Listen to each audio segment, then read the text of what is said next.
The proposal operates at two ends of the timber supply chain, the forest and the home, advocating for a reciprocal relationship between these two sites, which is mutually beneficial rather than extractive. The first part, titled Stump, looks at how human interventions can assist in the plot's processes of self-recovery from monoculture plantation to polyculture forest. The other, titled Log, looks at how this transition is facilitated by a reconfiguration of the terraced house to align itself with the capacities of the polyculture forest through cultures of ongoing repair and maintenance. Beginning with the plantation in its current state, a new form of continuous cover forestry begins the process of repair by cutting down pairs of mature trees every few years and replanting with a single tree to create space and age diversity over time. And the network of channels which drain the lowlands are blocked with branches from felled trees, allowing the boreal forest wetland to re-establish in its place. The replanting of native tree species draws from the functionality of the forest ecosystem, where a decaying trunk of a fallen tree becomes a nurse log for seedlings to grow. So when a harvested tree is taken from the forest, a built structure promotes natural regeneration by serving as a nurse log in the absence of a decaying trunk. This animation shows a small sleeping hut which is built over a stump, temporarily inhabited, and then left to decay and promote the regrowth of trees which would struggle to survive in the acidic soils of the pine plantation. These huts become an economic asset to the Sami village on whose land they are built, and are used for Sami-led nature excursions by seasonal nomadic reindeer herders, and perhaps in the future by inhabitants of the terraced house for which the plot of land will one day provide the materials.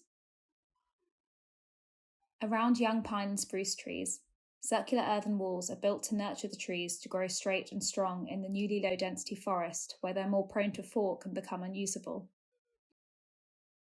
As the tree grows, the walls create a microclimate inside, which traps moisture and wind to promote lichen growth. And when the tree is mature, the wall is deconstructed into pieces and rotated to make ramps for Sami reindeer to reach the highest branches. As the land slowly heals over a period of 50 or 100 years, it gradually becomes home to a variety of forest ecologies.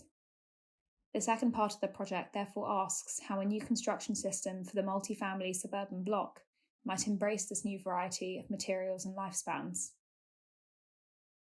Durable species like spruce or pine are used for the core structure, and other shorter-lived species are brought together as a protective covering layer which decays more rapidly over time but is easily and frequently replaced.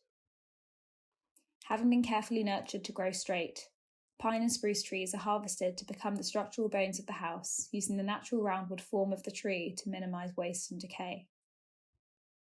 From the reinstated wetland, alder trees are used to make a cladding substructure, drawing on the traditional use of alder as a short-lived sacrificial material which attracts woodworm away from the pine beams.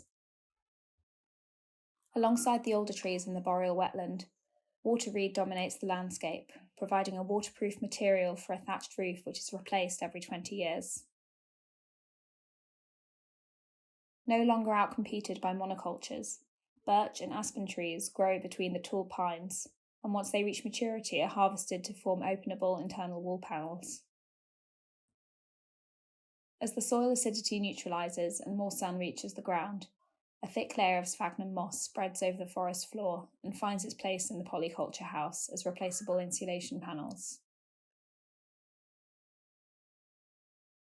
With the ambition to reduce the amount of material harvested from the plot, the project challenges the single-family house model, reimagining how the suburban neighbourhood might embrace other ways of living in proximity to one another.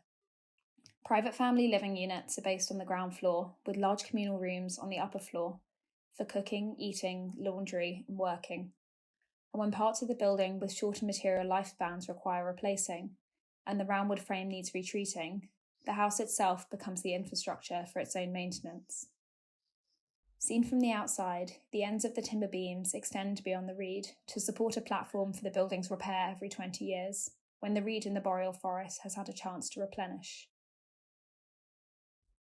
The families living together in a single terrace block return together each year to harvest materials and assist in the recultivation of the soils which will continue to produce nutrients and materials required by the boreal forest ecologies and the future inhabitants of the terrace.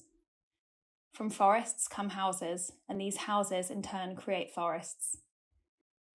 The boreal forest of Norland becomes a place to imagine a new symbiosis between human lives and the lives of forests. The growth of trees, moss, and reed forming a medium through which the human life course is imagined.